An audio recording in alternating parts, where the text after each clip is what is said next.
If you work at Cleveland Clinic, you probably are involved in a lot of NIH projects. You're doing a lot of research. A lot of research grants are going that way. You know, they're on the cutting edge of medical care, essentially. So just want to clarify for everyone. So Palantir partnered with them, 10-year deal, to operationalize their data, make it more effective, faster, give them the tools and capabilities to make patient flows even stronger than they currently are at the Cleveland Clinic doing right now. Bullish or not bullish? Is this good news, bad news? Doesn't matter. Steven, what do you think? Well, I'm waiting for Chris to come out with why it's bearish, but yeah, how can it be anything but bullish at this point? I want to hear the bearish take.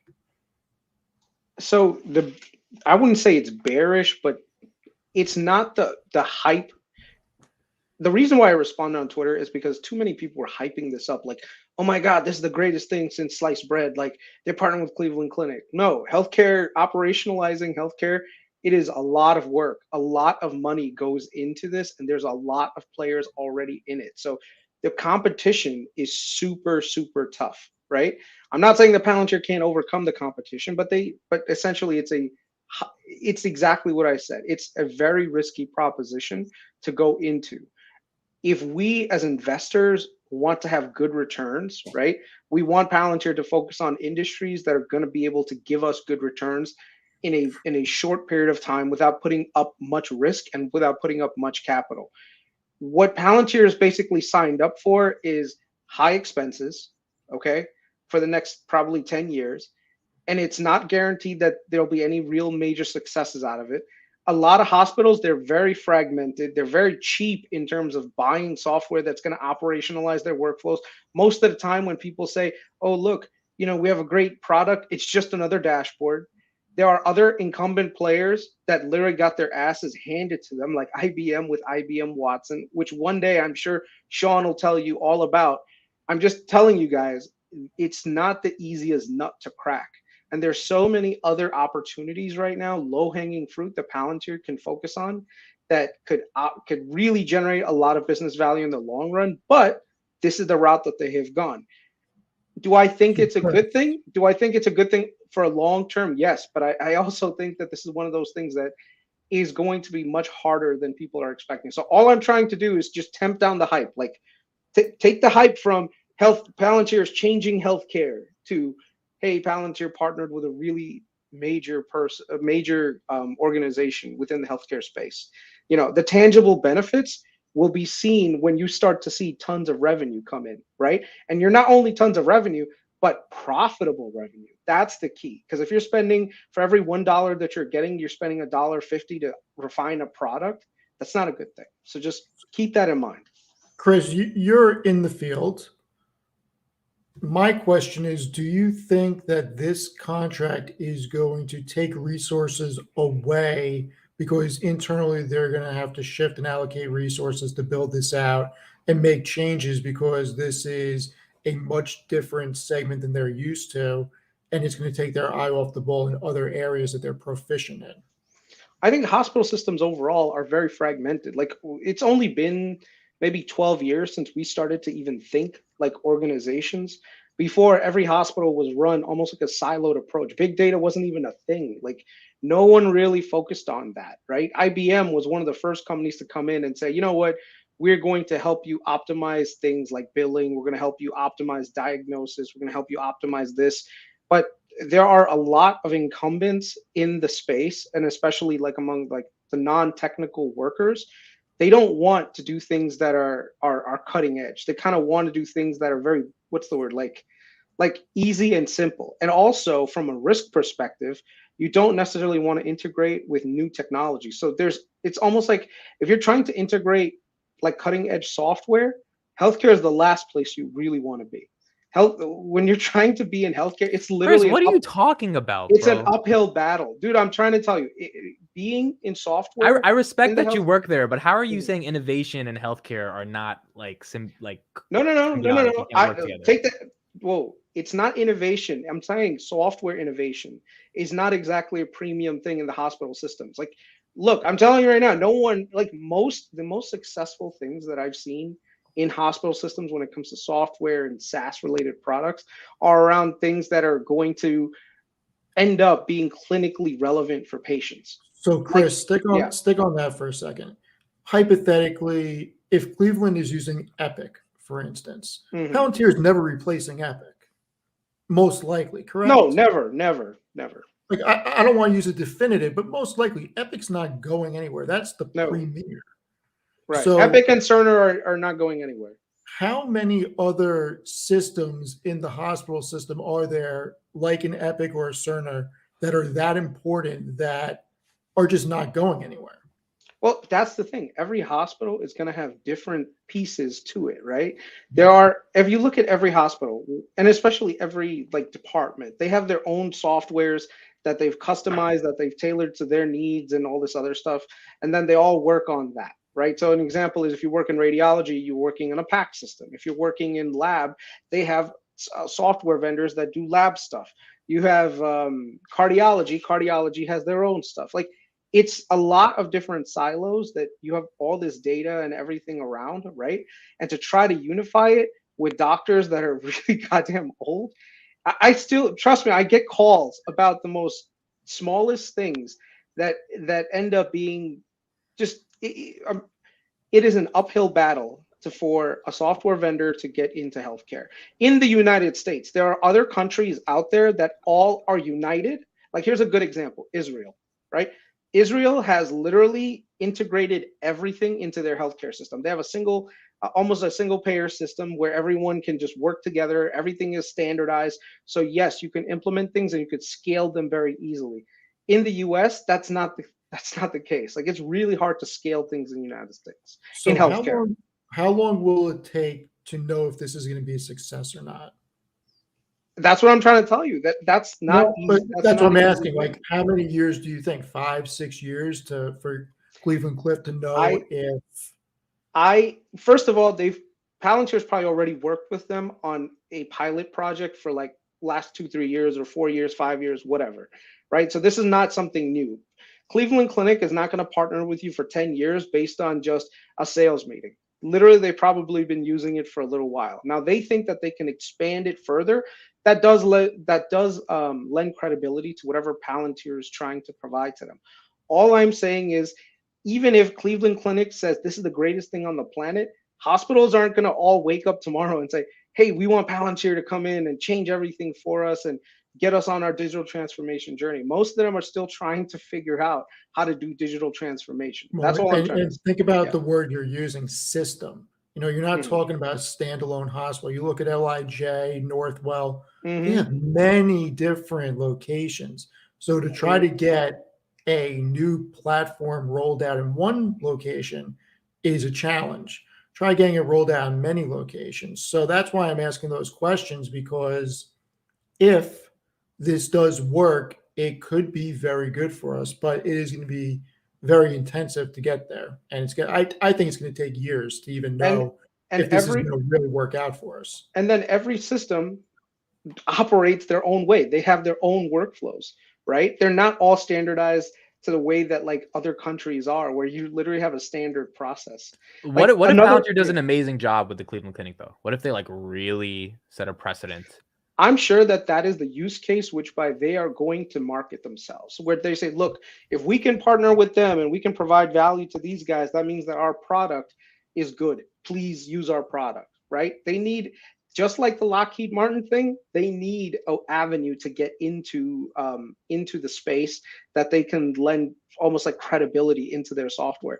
The problem is that it takes a really long time for you to get there. That's all. Well, let's think about that for a sec, because when did they do their deal with BP? That had to have been 2017, 2017, something like that. And you're just 2014, 2015. It was that far back.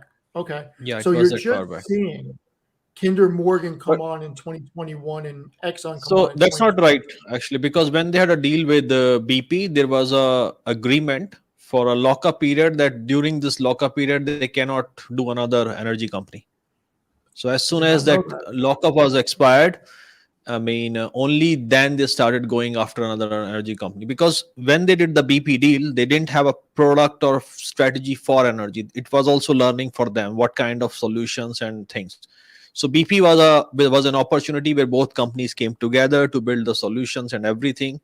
Okay, so they also had this idea that, okay, you will not work with any other competitor or any other energy company until we finish the lockup period. So that was the reason that they were not active in energy. I wasn't aware of this entirely in the initial part, and I was also thinking why they are not going after. But then I get to talk to different people in BP, including their ex-CDO. That's where I learned that. I mean, I actually happened to be for a year in the same team where the BP ex-CDO was working, so get to learn a lot about it. But yeah, I mean, it was a different challenge they were facing. Back to you. Is that the same thing as what's going on with Kinder Morgan now? Because I'm kind of surprised that we haven't seen Energy Transfer or Enterprise Product Partners or Enbridge anything about another large pipeline company using their product. So as much as I'm favor, aware, can you put this comment from Brandon Lim on there? Because I think that's what I'm trying to say. He articulated it very well. yeah. So I'm not aware that as much I know about Palantir energy strategy as of today, I think they are not going into uh, these kind of arrangement with any of the customer. They can go to these kind of arrangement maybe with a partner to sell a joint offering that everybody does in terms of kind of a strategic partnering and alliance. So that if they do that, that's understandable. But with client, because right now with BP they were learning from BP also. Okay, now it is more commercialized market, so I don't expect that to happen. What I'm seeing, I mean, like, I'm not an expert in healthcare. I mean, I do invest my money in healthcare, but more as an outsider. I think Chris knows it better. See, like the challenge you are seeing in healthcare in terms of broken software. So a lot of softwares that people use because they are tied to the hardware for which it is designed, the kind of database. Because if I'm a hardware vendor, I'm designing a software so that my product could be sold, and database is secondary thought for me. So this is why this landscape is very fragmented. But healthcare is not only that kind of industry. There are several industries like that. I mean, if you go to robotics, the robotics that not exist today, like for ABB and a lot of other these companies 3-4 years back, they have this product that can only work for that particular. There was no platform. Now ABB is moving towards a platform kind of approach. So it's not a choice for a lot of industries, and I believe healthcare that will happen, that you have to move, because if you see the amount of money that is invested in the healthcare overall in USA and a lot of other countries, there is a lot of value can be created. It's a capital country at the end of the day. The moment people are realizing that a lot of value can be unlocked, industry will be literally forced by in some portions to do it. So whether it happens by choice or whether it happens by force, I believe it will happen. Whether Palantir takes advantage of it or other companies take advantage of it, I don't know that part yet. Okay, back to you. So, Sachin, I got one more question for you. I haven't had a chance to talk to you since Q3 earnings came out. Are you worried about the declining margins on free cash flow? And has your investment thesis changed long term based on what we're seeing the declining trend be? Or do you think this is just an anomaly right now? See, the declining free cash flow, there are three reasons I see. First is because they also have hired so many people. They are investing. So when you are investing more on sales, BD, marketing, you do expect some decline in free cash flow. Is it a concern for me at this point? No. My long-term thesis has changed about them.